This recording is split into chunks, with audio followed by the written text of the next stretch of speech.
안녕하세요. 저는 50대 평범한 남성입니다. 출퇴근할 때는 썰밤 채널을 라디오로 들으면서 즐기는 애청자입니다. 다른 분들의 이야기를 듣다 보니 제 이야기도 털고 싶어져서 이렇게 글을 남기게 되었습니다. 한때 목숨보다 더 사랑했던 여자에 관한 사연인데요.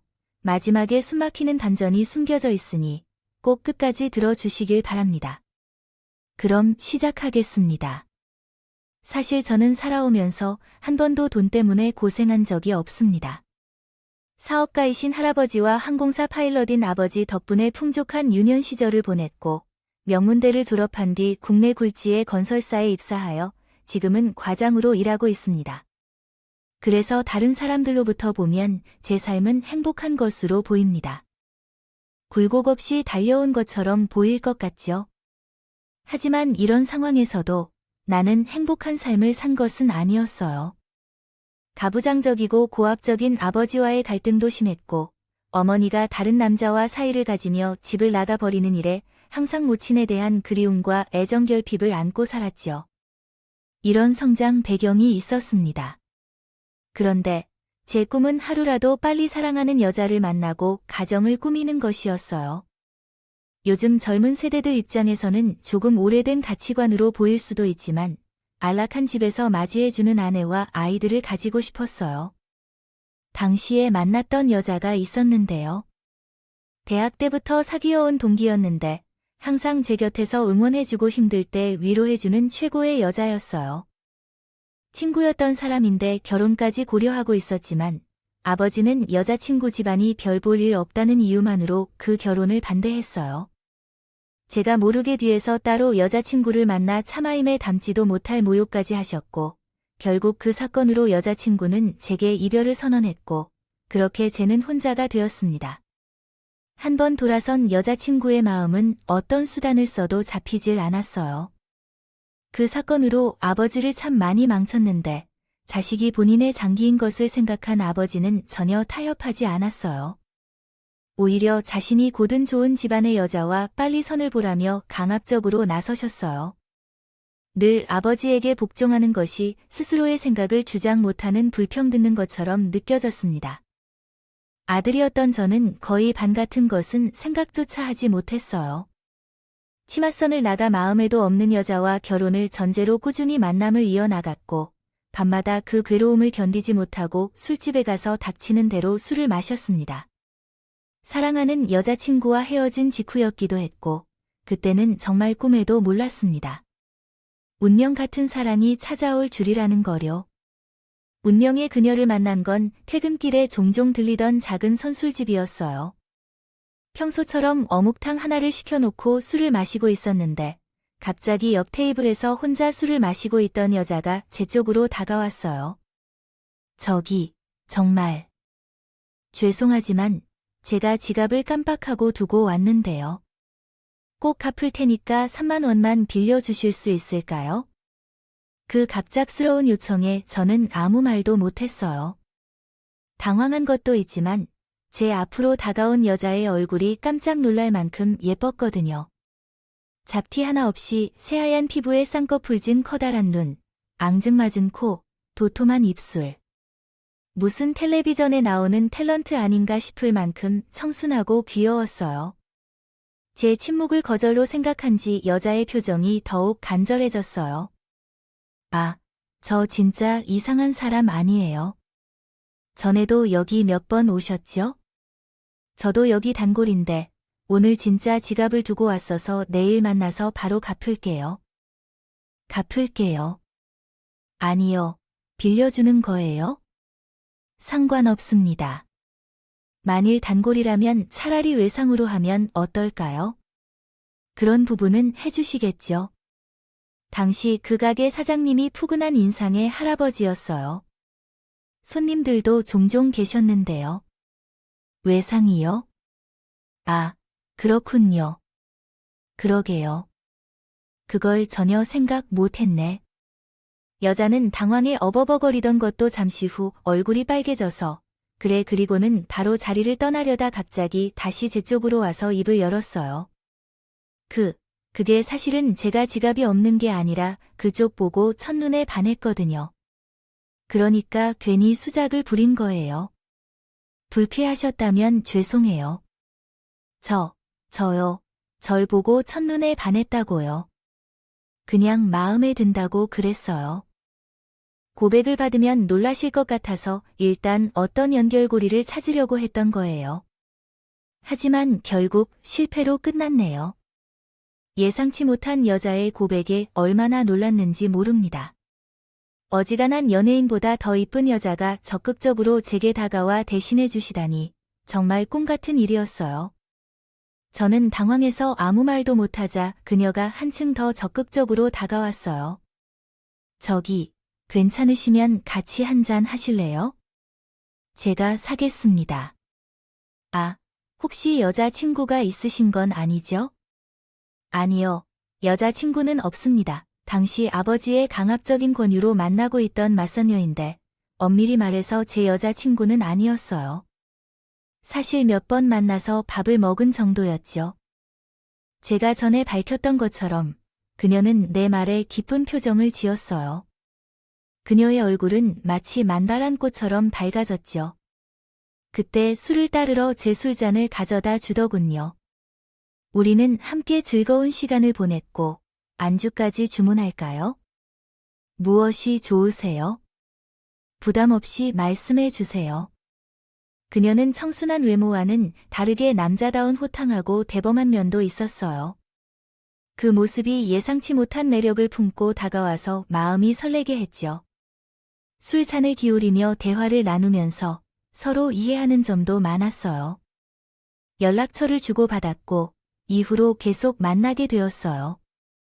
제 마음이 상처받은 상태였기 때문일까요? 그녀는 해맑고 순수한 모습으로 저를 위로해 주었죠. 그리고 점점 빠져들게 되었어요. 당연히 이런 반응은 생긴 상대방에게 이별을 말하지 않을 수 없겠네요. 고할 수밖에 없었는데 이 사실을 아버지께 알리면 난리가 났어요. 저도 모르게 사람을 시켜 뒷조사까지 했고 결국 제가 만나는 다른 여자가 생겼다는 것을 알게 됐죠. 이번에도 아버지는 그녀를 따로 만나 헤어짐을 종료하려고 했는데 예상치도 못한 변수가 생겨버렸어요. 그것은 바로 뱃속의 아이였죠. 맞아요. 그때에 이미 그녀와 저는 연인 사이로 발전한 상태였고 몇 번의 사랑을 나누는 과정에서 그 결실이 생겨났어요. 아버지가 가부장적인 독불장군이지만 이미 생긴 손주를 지우라고 할 만큼 모진 분은 아니었어요. 아버지는 물을 더 부르기 전에는 얼른 식사를 올리라고 하더군요. 그렇게 저는 여자친구와 함께 할 수밖에 없었어요. 무사히 결혼까지 꼴이 날 수 있었고요. 이후 뱃속에 있던 딸도 건강하게 태어났어요. 결혼 생활은 행복했어요. 아내는 어릴 때 사고로 일찍 아버지를 잃고 어머니와 남동생 셋이 살고 있었어요. 어머니는 몸이 약하시고 남동생은 사고 뭉치라고 실질적인 가장 역할을 했던데요. 늘 생계를 책임져야 한다는 중압에 시달렸는데 저와 결혼하면서 그 짐을 내려놓게 돼 많이 좋아했어요. 제가 결혼한 이후로 처갓집 생활비까지 책임지게 됐거든요. 아내가 사회생활하면서 힘들어하는 것을 보는 것이 힘들었어요. 아내는 눈물까지 흘리면서 고마워했어요. 여보, 만나서 얼마나 다행인지 몰라. 늘 겨울처럼 춥고 황량했던 내 생활에 밝은 빛이 되어줘서 고마워. 인생에서 당신을 만나는 것은 봄이 왔다. 아내의 그 말들이 저를 참 행복하게 만들어 주었어요. 제가 아내를 구원한 것 같은 기분이었고, 그래서 아내와 처가에 잘하려고 노력했어요. 결혼한 지 1년이 조금 지났을 즈음에 장모님께서 사기를 당하셨고 말이 끝났어요. 당시 처남과 함께 살던 빌라의 전세금이 홀라당 사라져 버렸거든요.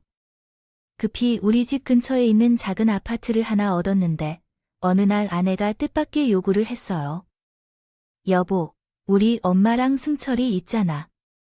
그냥 이 집에 들어오라고 하면 안 될까? 뭐, 합가를 하자고 당신이 얻어준 그 아파트가. 부담스럽기도 하고 혼자 새별이를 키우는 것도 힘들어서 엄마가 좀 도와주면 좋을 것 같아요. 또 승철이, 그 자식이 언제 어떻게 사고쳐서 문제가 될지 모르니 감시도 해야 해요. 응, 아내가 무언가를 그렇게 조종한 건 처음이었어요. 솔직히 장모님을 모시고 산다는 게 많이 불편했지만 아내가 워낙 가족에 대한 정이 높아서 본인이 결혼한 후 혼자 남은 엄마와 사고뭉치인 남동생을 계속 걱정했거든요. 남녀 사이라는 것은 결국 서로를 사랑하는 관계인데 부부 사이라고 해도 예외는 없어요. 그래서 저는 결국 아내의 요구를 수락하고 장모님과 남동생과 함께 한 집에서 살아가게 됐습니다. 그때부터 아내와 함께하는 삶을 즐기고 있어요. 갈등이 시작된 것 같아요. 갑작스럽게 환경이 변한 것일까요? 늘 검소하고 유순해 보이던 장모님은 생각보다 까다로워졌어요. 집이 너무 커서 아내와 둘이 관리하기 힘들다는 이유로 가정부를 고용하라고 요구했고 하나뿐인 손녀를 돌보는 것도 어려워 시터를 구하자고 하더라고요. 아이고, 이서방님, 우리 영애 손목 봐봐. 얼마나 가녀린지. 나름대로 내 딸을 소중히 키웠는데 손에 물 하나 묻히지 않고 키웠다고. 애가 생기니 대충 시제를 버렸다는 게 너무 속상한데 이렇게 집구석에서 허구한 일상을 유지하고 애를 키우는 걸 보니 내 마음이 어렵네. 자네가 돈이 없는 것도 아니고 사람 쓸 일은 좀 쓰자고. 아, 예, 장님, 그렇게 하세요. 저가. 생각이 짧았다. 지금까지 너무 착하고 온순하여 너에게 말을 못하게 했는데 사실 내가 너에게 서운한 점이 많아. 우리 영애는 착하고 성실해서 엄마가 아파도 일할 수 없게 하고 자신이 돈을 벌어 효도하는 착한 딸이었는데 그런 사람을 자기의 이익을 위해 내쳐버린 거야? 아니야. 내가 말은 못해도 얼마나 너를 믿고 원망스러워했는지. 충분히 그럴 만한 이유가 있겠지. 그만큼 나는 더 나아지겠어. 나를 빼앗겼다기보다 아들이 하나 더 생긴 거로 생각해줘. 그래, 그래. 우리 집에서 이런 일이 있었으니 뭐, 진짜로 아들이 하나 더 생긴 걸까? 더 생기는 듯하고, 그네 장님은 하게 되면 알을 시키게 되어서 걸고 넘어졌어요. 귀하게 키운 딸로 인해 신세를 망쳤다고 하네요. 둘이 사랑하여 결혼하고 함께 키운 아이지만 장모님의 태도가 무척 즐겁지는 않았죠. 그렇지만 좋은 것은 좋은 것이라고 내색하진 않았습니다. 장모님에게 용돈을 주기로 한 대로 주었고 생신이나 기념 때 비싼 명품 가방을 선물하기도 했어요. 그리고 그만큼 아내에게도 잘해주려고 노력했습니다. 그때까지 아내는 사치품에 별로 관심이 없었는데 장모님과 함께 살기 시작하면서 자꾸 쇼핑을 다니게 되어 예쁜 옷이나 가방에 대한 관심이 갑자기 생겼어요. 보이더라고요. 그런 아내가 안쓰럽기도 하고 귀엽기도 해서 아예 카드 하나를 내어주고 마음껏 쓰라고 했네요. 언젠가부터 명세서에 헛소리 날 만큼 큰 금액이 찍히기 시작했지만 그래도 남자 가오가 있으니 티를 내진 않았어요. 제가 돈을 못 버는 것도 아니었고 뭐 그 정도의 할아버지가 돌아가시면서 어마어마한 유산을 상속받기도 했거든요. 그런 제 관용적인 태도가 참극을 부른 걸까요? 하루는 아내가 할 말이 있다면서 천 얘기 꺼내라요. 그 정도 처남은 여전히 집에서 백수로 놀고 먹고 있었는데요. 제가 지인들 회사에 꽂아 넣어 주기도 해봤지만 석 달도 못 되었지요. 그만두면 원래 끈기가 없고 무기력한 이유로 그렇지 않습니까 여보, 승철이야. 아무래도 다른 사람의 돈을 벌어먹는 일은 심심한 것 같군요. 당신도 이해하시죠? 뭐 그런 느낌이긴 한데요. 그래서 그런데, 승철이. 어쩌면 사업을 시작하는 건 어떨까요? 어떤 사업일까요? 최근에 승철이가 만난 친구가 레스토랑 사업으로 크게 성공했다고 해서 답니다. 그 영향을 받은 것 같죠? 자기도 한번 사업을 해보고 싶대요. 그렇다면 어떤 음식점을 하고 싶으니 창업을 해보겠다는 거라면 모를 일입니다. 하지만 전혀 공부한 적이 없으면 힘들지 않을까요? 아, 그가 어떻게 장사를 하는지 궁금하군요. 아침에 늘 제때 일어나서 밥을 먹는 것도 어려워하는 것 같던데 내가 생각하기에는 결코 그게 사업이 되지 않을 것 같아요. 딱이야. 그래도 애가 똑똑해서 돈 계산 같은 것도 빨리 하고 사람도 잘 다루거든. 그래서 진짜 사업을 하겠대. 천안 본인도. 응, 뭐 승철이 하고 싶어 하지 문 돈인데. 당신 이번에 할 아버님께 유산 상속 받은 거 있잖아. 승철이한테 한 1억만 빌려줄 수 있을까? 저는 좋게 돌려주면서 거절했어요. 막말로 철없고 끈기 없는 처남이 사업이라고 잘할 것 같지 않았거든요. 하지만 아내는 그게 많이 서운했나 보다. 하는데 그 뒤로 애선 제게 말도 잘 안 걸고요. 밤에 혼자 거실에서 술을 마시면서 울기도 하더군요. 그 사실을 처남과 장모님도 제게 섭섭하면서 한마디씩. 제가 한국어로 다시 작성한 내용은 다음과 같습니다. 요즘 특히 처남은 자신의 일이라 그런지 적극적으로 저에게 의존하고 있어요. 아, 매형님 제발 부탁드립니다. 제가 살면서 이렇게 어떤 일이든 처음이란 말이에요. 그동안 누나와 엄마랑 고생하는 일이 많았는데 이제는 진정으로 성공해서 보란 듯이 잘해주고 싶어요. 제발 한 번만 도와주세요. 그런 은혜는 절대로 없을 거예요. 세 사람이 이렇게 함께 협력하면 도저히 버티기 어렵더라고요. 제가 능력이 부족하면 어떻게든 처남의 사업을 지원해줄 자금은 없는 것도 아니었으니까요. 결국 제가 처남에게 1억 원이라는 큰 돈을 빌려줬어요. 사실상 빌려준 거지만 어차피 준 것과 다를 바 없었죠. 이후로 처남은 집에도 안 들어서 사업에 골몰했습니다. 아내도 비슷한 상황에 있어 도와주겠다고 자주 도와줬는데 그때 연구하는 사무실에서 늦게까지 일을 하러 왔습니다. 괜히 아내만 더 힘들어진 것 같아서 불평스러워했는데요. 이게 다행일지 아니면 아닐지 정말 모르겠네요. 처남의 사업은 1년도 안 돼서 폭망해버렸네요. 제대로 된 시장 조사나 경영에 대한 공부 없이 뛰어들었으니 당연한 결과였습니다. 돌아가신 할아버지도 사업을 했었지만 일반적인 것이 아니었습니다. 남들만큼 열심히 공부하고 노력하지 않으면 성공할 수 없는 분야예요. 처남은 사업 실패로 많이 힘들어했습니다. 저는 인생 공부라 생각해서 그런 처남을 위로했었는데요. 처남 입장에서는 아무래도 아쉬운 점이 많았습니다. 매형, 저가 이번에 회사를 망치고 배운 것이 정말 많습니다. 이를 진작 알았다면 결코 실패하지 않았을 텐데 원래 인생이 그런 것 같죠. 너무 실망하지 마세요. 밑바닥부터 다시 시작하면 된다고 합니다. 아, 1,000원만 괜찮다면 제가 비슷한 분야에서 일하는 친구를 소개해 드릴 테니까요. 이미 배워서 괜찮습니다. 혹시 돈을 조금만 더 투자해 주실 수 있으실까요? 돈을 투자해 달라는 게 아니라 정말 열심히 성공하겠다는 마음을 담고 있습니다. 그냥 받아달라는 것이 아니라 투자해 주시길 원합니다. 성공하면 모든 것을 얻게 될 거예요. 회사 매출의 10%를 별도로 드리겠습니다. 아, 이것은 정말 대단한 기회입니다. 매형이 돈을 벌려면서 그렇다고 그러네요. 처남은 여전히 마음을 못 차렸는데 계속해서 헛된 꿈만 꾸며 그런 일을 믿고 또 돈을 요구하겠다고요. 저는 이번에는 단호하게 안 된다고 말했고 처남은 단단히 빈정상하며 며칠 집에 들어오지 않았더니 장모님께서는 난리가 났어요. 돈이 없는 것도 아니면서 그냥 좀 면을 냈다고 죄를 모진 사람 취급하며 아내도 내색은 안 하지만 많이 속상해하더라고요. 제가 자선 사업가도 아니고 돈이 허공에 공중분해될 것 같이 보이는데 어떻게 내겠습니까? 아내와의 관계가 점점 서먹해지는데 절대 양보할 수가 없었고 처남은 결국 집에 들어오지 않았고 따로 집을 구해 나가 살려고 한다고 합니다. 하더군요.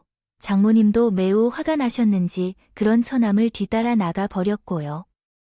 아이, 솔직히 그러면 안 되지만 이 얼토이가 빠진 것처럼 속기가 시원했습니다. 제가 있는 집 식구들과 합가 생활을 시작한 뒤로 여러모로 불편한 것들이 많았거든요.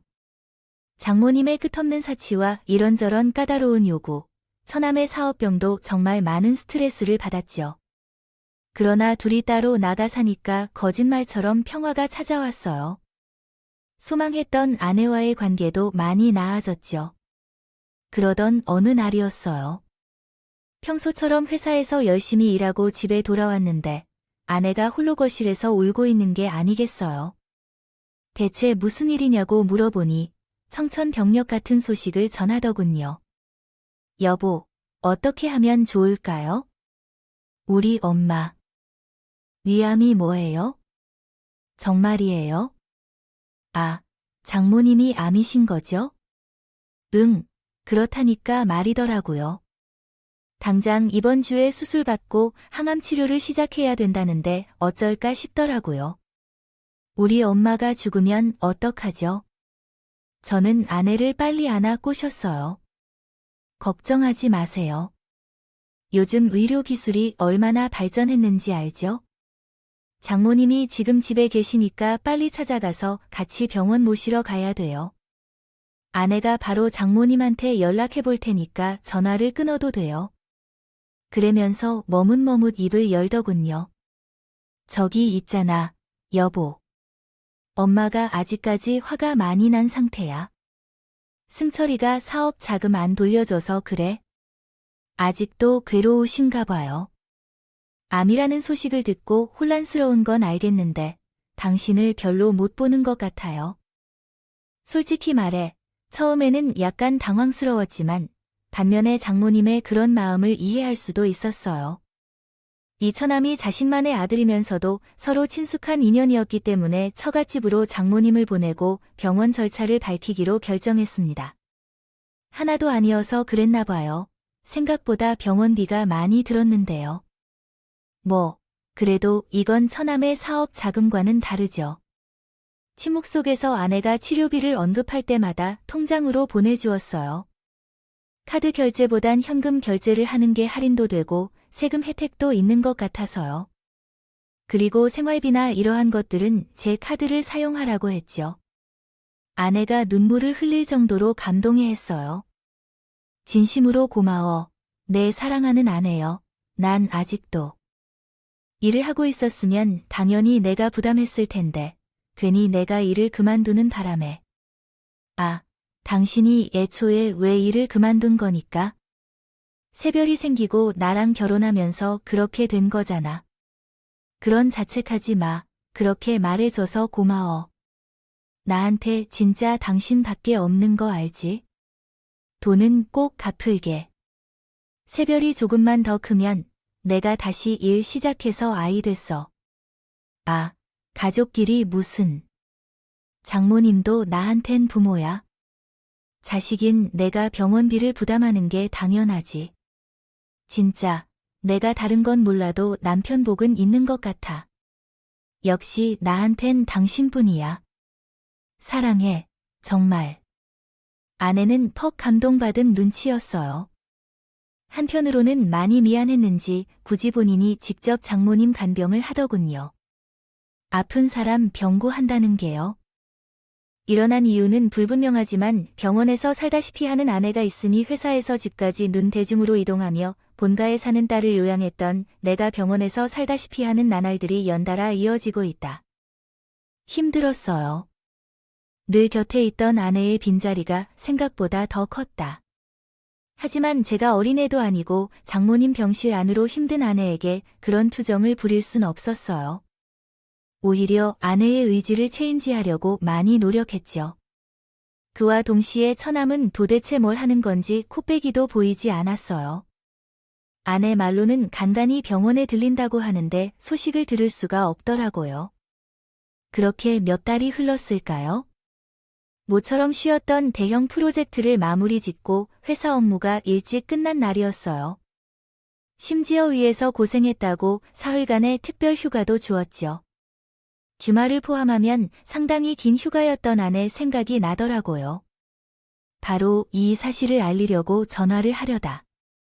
마음을 고쳐먹고 차를 병원으로 돌렸어요.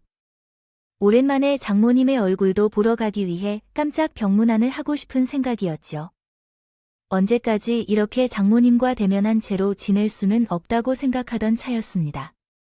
만일 장모님이 여전히 제게 싫어하신다면 병원 앞에서 아내만 보고 다시 돌아오려고 했어요. 아내를 몇 번이나 병원에 데려다 준 적이 있어서 장소는 잘 알고 있었어요. 병원에 도착해서 데스크로 가서 장모님의 이름을 물었더니 의외의 답변이 돌아왔어요. 김순자 씨, 환자로 검색해봐도 안 나오는데 그럴 리가요. 왜냐하면 벌써 몇 달째 두 번째 이름이라서요. 중인데 확인해봐도 돌아오는 대답은 똑같았어요. 몇 번을 검색해봐도 마찬가지예요. 김순자 씨는 병원에 온 적도 없는데 혹시 다른 병원하고 착각하신 건 아닐까요? 어쩔 수 없이 다시 병원 밖을 나오는데 뭔가 새한 느낌이 들었어요. 이 병원 앞에서 아내를 몇 번이나 내려줬는데 생각해보니 한 번도 아내가 병원 안으로 들어가는 걸 본 적이 없습니다. 아내가 늘 얼른 가라고 하는 모습을 봐야 마음이 편하다고 해서 항상 먼저 차를 돌렸어요. 복잡한 마음으로 아내에게 전화를 걸었어요. 근데 너무나 충격적인 상황이 생겼습니다. 벌어진 일이 있었어요. 해외 로밍 안내 음성을 들었습니다. 병원에서 장모님을 간병해야 할 아내가 해외에 있다는 사실에 어이없었어요.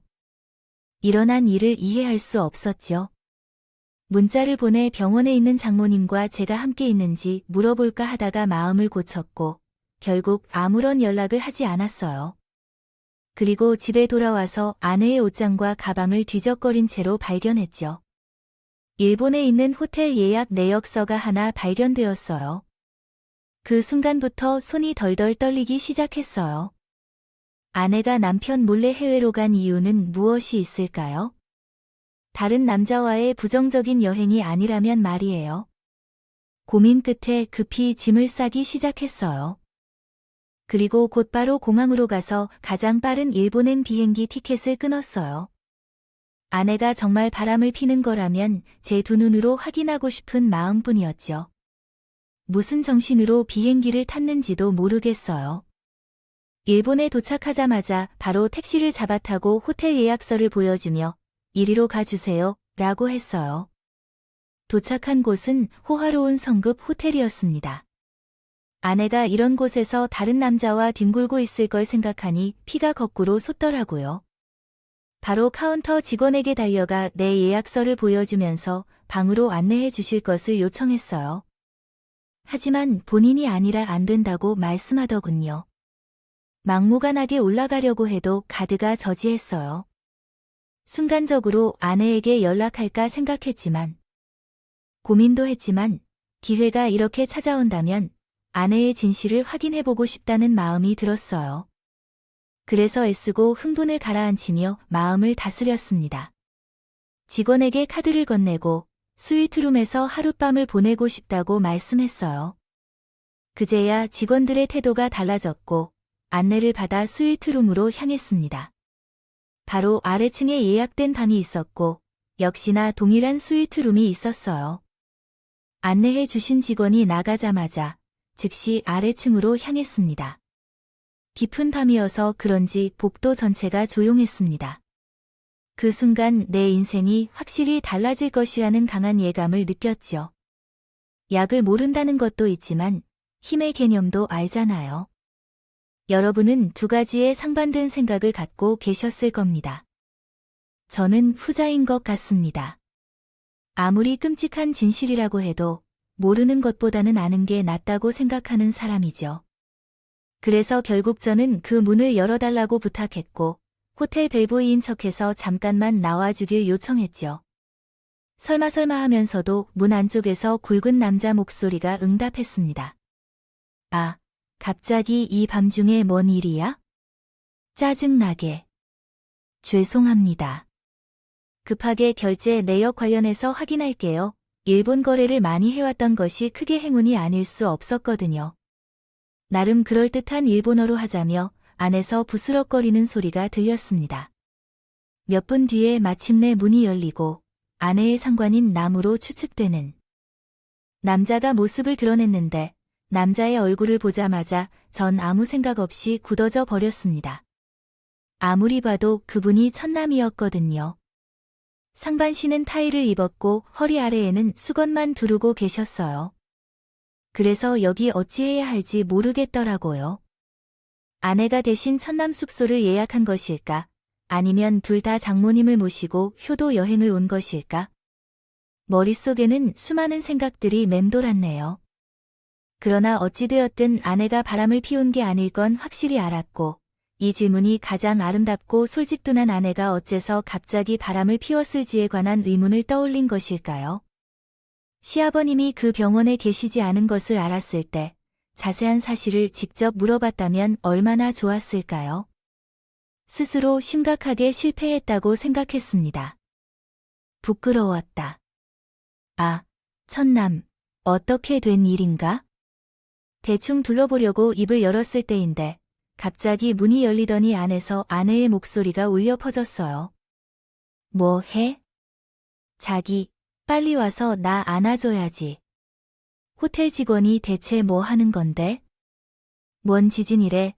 그 간드러진 목소리를 듣자마자 일이 심상치 않다는 것을 직감했어요. 순식간에 다시 굳어버린 제 표정에 처남의 얼굴이 고개를 저었죠. 이건 말이야. 그래서 나는 저를 막으려는 처남을 밀치고 호텔방 안으로 들어갔어요. 그리고 눈앞에 펼쳐진 충격적인 광경으로 인해 숨이 막혔습니다. 아내는 처남과 마가지 겁한 상태였고 흐트러진 침대 위에서요. 처남을 기다리고 있던 상태였습니다. 누구나 알 수 있었어요. 내 연인과 관련된 남자를 기다리고 있던 상태였죠.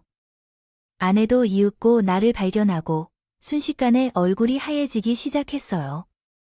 여보, 당신이 여긴 어떻게 된 거야? 그 모습을 보고 있자니 충격도 잠시의 속에서 뜨거운 붉은 무언가가 치밀어 오르더란다고 취할 뿐이었죠. 내가 여기 어떻게 왔는지가 중요해. 당신, 지금 대체 여기서 뭘 하려고? 병원에서 장모님이랑 같이 있어야 할 여자가 여기서 처남이랑, 아니, 저 새끼랑 대체 뭐 하고 있던 거야? 사실대로 말해. 너, 저 새끼랑 남매 사이 아니지? 애초에 나한테 작정하고 사기치려고 접근했던 거야? 어떻게 보면 급발진일 수도 있었는데. 그런 게 아니라면? 도저히 이 상황이 설명이 안 되잖습니까? 흥분해서 다다다 쏘아붙이고 있자니 아내도 당황스러워 보였어요. 벌떡 일어나 제게 다가오더군요. 아니야, 여보, 그게 무슨 말이에요? 당신이 다 오해한 거예요. 난 그냥 승철이가 사업이 망하고 요즘 너무 힘들어하는 것 같아서 위로해 주려고 그랬어요. 무슨 얼마나 대단한 위로를 하려고 나 몰래 둘이서 해외여행을? 와, 지금 호텔방에서 둘이 다 벗은 채로? 그따위 말을 하면 나도로 믿으라는 거예요. 당신한테 말 못한 게 미안한데 너무 말도 안 되는 오해를 하는 거 아니에요. 승철이랑 나 남매 사이라고 남매 둘이 같이 호텔 온 것도 죄야. 끝까지 잡았다면서요? 그래, 좋아.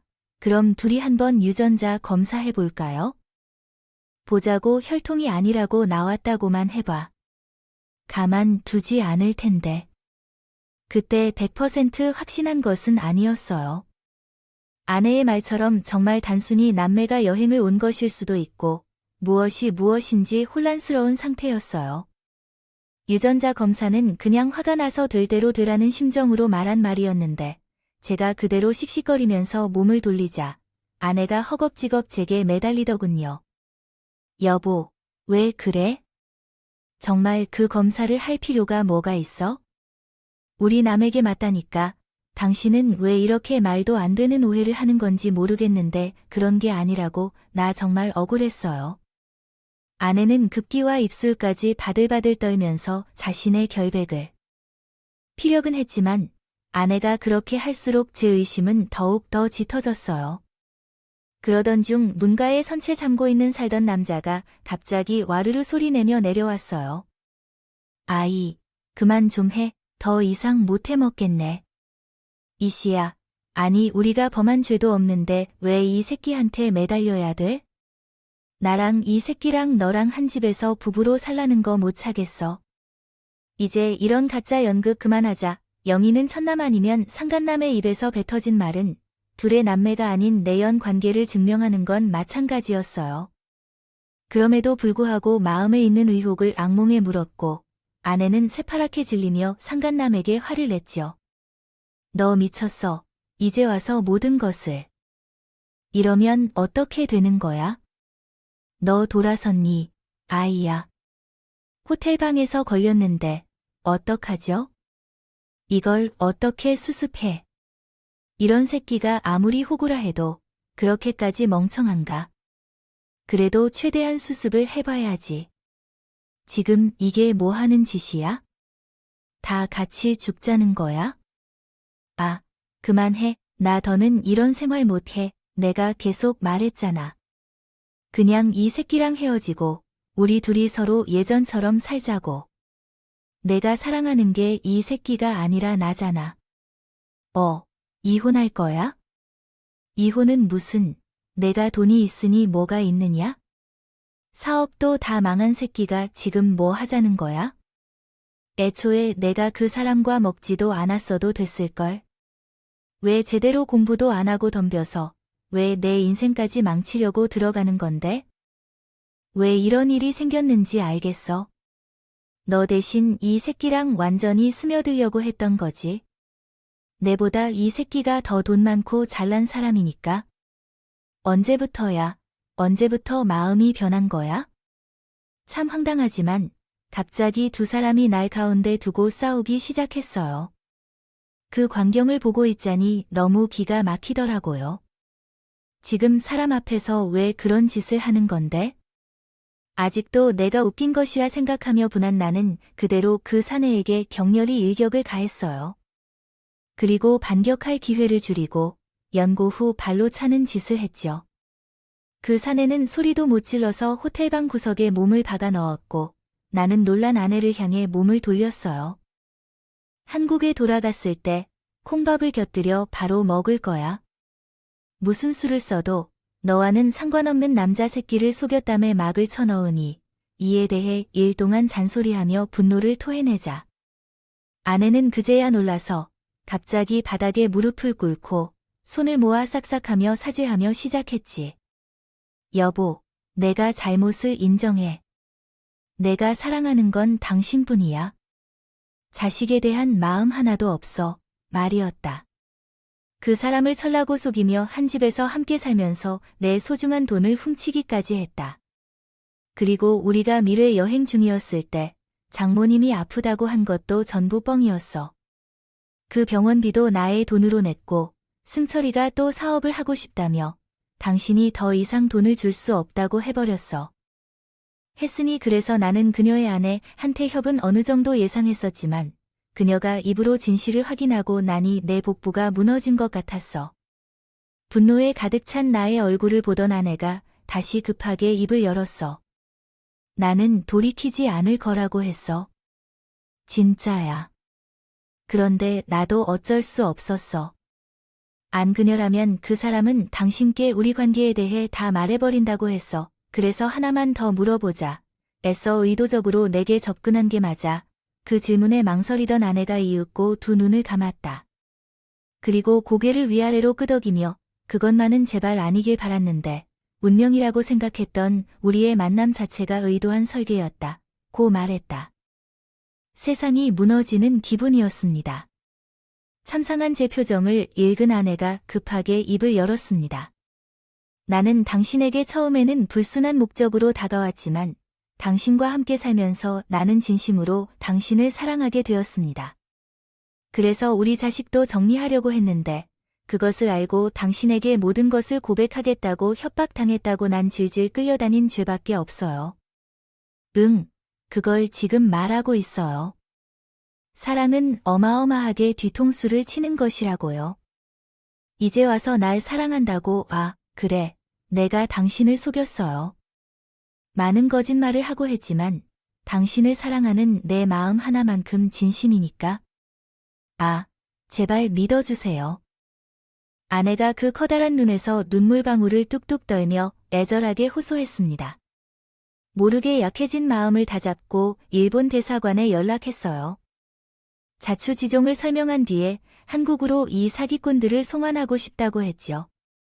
일본 경찰과 한국 대사관의 도움을 받아 귀국한 후에 두 사람을 바로 경찰서로 보낼 수 있었어요. 국내의 다른 고급 호텔에서 숙박하고 있던 장모도 뒤늦게 찾아내어 같이 유치장으로 보내버렸어요. 수사 결과로 드러난 진실은 놀랍진 않았습니다. 역시나 아내와 그 상간남은 오래된 내연관계가 맞았는데요. 둘 다 어릴 때 보육원에서 자랐는데 그때부터 맺어진 즐겁고 깨끗한 인연이었어요. 돈을 벌 생각은 안 하고 작정하고 남자들을 꼬셔 돈을 뜯어내는 꽃뱀 짓을 일삼았더라면 상간남이 나서서 협박하고 흠이 들 만한 사진을 찍어 꼼짝하는 아주 악질적인 수법을 썼더군요. 놈은 점차 대범해져서 보다 큰 범죄를 꿈꾸게 됐고요. 마침내 저라는 먹잇감을 물고 결혼 사기까지 치겁니다. 충격적인 사실은 거기서 끝이 아니었습니다. 제가 장님이라고 철석같이 믿고 있던 여자도 아내의 친모가 아니었어요. 그럼 누구냐고요? 차라리 생판 나이였을 텐데 참 기가 막히게도 상간남의 모친이 있습니다. 즉, 저는 아내와 상간남에게 호구당한 것도 모자라 상간남의 모친 아지 장모하시고 떠받들며 먹여 살리고 있던 것입니다. 거저 그 분노와 배신감이 정말이에요. 이루 말할 수 없었습니다. 결국 얼마 안 가 저희 아버지도 이 사실을 알게 됐는데요. 모든 사건의 전말을 알자마자 바로 제 딸 친자검사부터 해보자고 하시더군요. 하나뿐인 손녀라고 그토록 끼고 돌 땐 언제고 말이에요. 그런 아버지가 야속했지만 한편으로는 저도 의심하고 있던 부분이었어요. 결국 오랜 고민 끝에 딸의 유전자 검사를 했는데요. 왜 불길한 예감은 비처하지 않는 건지 딸은 제 친자식이 아니었어요. 맞아요. 바로 그 상간남의 자식이었던 거예요. 저는 제 아내와 상간남의 딸을 제 친딸인 줄 알고 뽀숑붕거리며 살았던 것이었어요. 이 세상의 다른 누덕누덕한 사람들 중에서도 어디서 또 이런 호구를 찾을 수 있을까요? 아내, 애인, 그리고 그들의 어머니에게 돈을 사취당한 것보다 더 아픈 것은 생활이 불가능할 정도로 격분하고 배신당한 것이었어요. 물론 제가 할 수 있는 모든 법적 조치를 취했습니다. 능력 있는 변호사를 고르고 아내, 애인, 그리고 그의 어머니를 사기 혐의로 고소했죠.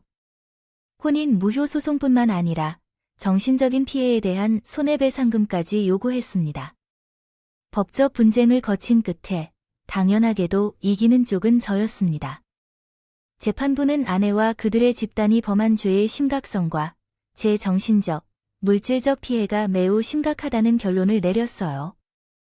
혼인 무효 처리는 물론이고 모두에게 상당한 위자료와 같은 보상이 있다면요. 함께 실형이 선고되었고 물론 우리나라 사기죄 특성상 높은 형량이 선고되지 않았습니다. 지금은 전처는 물론 상간남과 그 모친 아지가 전부 출소했어요. 억울하지만 어쩔 수 없죠. 그래도 다들 교도소를 빠져나와 밑바닥 인생을 살고 있는 것이 위안이 될지도 모르겠죠. 전처와 상간남은 재판 과정에서 이미 갈라서 서 있다고 했습니다. 현재 전처는 식당에서 설거지 일을 하며 돈을 벌고 있고 상간남은 술과 노름에 빠져 살다가 최근에 또 사고를 쳐 깜방에 갇혀 있습니다. 그 어머니는 간남 내놓으려고 난리를 피우더니 뇌출혈로 병원에 입원 중이고요. 그 삶이 얼마나 지독하겠습니까? 안 그래도 몇 년 전에 전처에게 한 번 연락이 왔는데요. 제발 한 번만 만나달라고 통사정을 하더군요. 대번에 싫다고 하니 그럼 위자료 금액이라도 줄여주면 안 되냐고 빌렸어요. 전가 돈이 없다 보니 재판부에서 선고한 위자료도 다 못 갚았는데 제가 그걸로 전처 목에 목줄을 채워 숨통을 조이고 있었거든요. 죽어라 식당 설거지에서 돈 벌면 뭐합니까? 어차피 다 체크 통장으로 들어오는데. 여보 제발 부탁이야. 당신 돈 많잖아. 굳이 나한테서 위자료 다 안 뜯던 애도 거리면 잘 살 수 있잖아. 근데 나한테 악 위자료를 다 받아내야겠어. 그 애처로운 목소리에 옛날 같았으면 가슴이 아팠을 텐데요. 전처의 실체를 알고 있었기 때문일까요? 가증스럽기 하더군요. 그래서 코웃음을 쉬며 말했네요. 그래, 나 돈 많지. 근데 내가 뭐 돈 안 써 아쉬워서 너에게 위자료 받아내는 게 아니잖아. 너 죽을 때까지 괴롭혀주려고 그러는 거 아니야? 내가 나한테 한 짓을 생각해봐. 교도소에서 몇 년만 살고 나온 걸로 그게 참작이 될 것 같아. 당신 진짜 너무한다. 나 벌 받을 만큼 받았어. 이제 제발 그만 괴롭히라고. 적반하장도 유분수지. 어디서 피해자 행세 보아야지. 너 아직도 정신 못 차렸다. 일단 전화할 시간에 그릇이나 하나 더 씻어서 내 돈이나 빨리 내놔. 난 그렇다 쳐. 근데 샛별이. 생각은 안 해. 샛별이 그래도 당신이 딸처럼 여기면서 6년을 키워다. 근데 지금 보육원 있어. 내가 뭐 신세가 펴야 걔 데려오지. 그 어린 게 불쌍하지도 않아. 전처와 상간남의 딸이 보육원 있다는 건 생각지도 못한 일이었어요. 전처는 고하고 상간남은 교도소에 있는데 그 딸을 봐줄 만큼 잘 살고 있는 친인척도 없어서 그런 것 같더군요. 상간남 모친이 잠깐 데리고 있다가 병원으로 들어가면서 보육원에 보낸 것 같더라고요. 물론 욕하실 수도 있겠지만 그 말을 듣고 마음이 많이 아팠습니다. 어쨌든 한때는 제가 친딸로 생각하며 키웠던 애니까. 그리고 어른들이 잘못했을 뿐 그 어린 게 무슨 죄가 있겠습니까? 그래서 고민하다 전처의 딸이 보육원을 수소문하러 찾아갔더니 아이가 그동안 많이 자라 초등학교 고학년이 되었다고 했어요. 한때 아빠라고 하며 따랐던 사람이 사실은 남자였다는 사실이 얼마나 혼란스러웠는지 몰랐어요. 저를 보고 반가워하긴 했지만 선뜻 다가오지 못했어요. 그의 모습을 보고 참으로 안타깝습니다. 샛별아, 동안 잘 지냈니? 내 아빠가 아니 아저씨가 어땠는지 궁금해. 별아, 직접 물어볼게. 엄마랑 같이 살고 싶니? 아니면 아빠 아니 아저씨랑 같이 살래?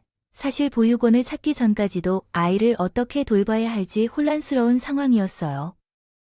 텐데 아이의 몸반엔 상간남의 피가 흐르고 있었기 때문에 하지만 저를 아빠라 부르지도 못하고 눈치만 보는 아이를 보니 절로 애처로운 마음이 들면서 결심이 서더라고요. 어쨌든 제 친딸로서 출생부터 성장까지 지켜봐온 아인데 이대로 모른 척하는 건 도리가 아니라 생각했어요. 엄마는 맨날 나 때리기만 하고 욕해. 같이 살기 싫어요. 그렇다고 아저씨랑 같이 사는 건 안 되니까 그냥 여기에서 살래요. 전 여기 좋아요.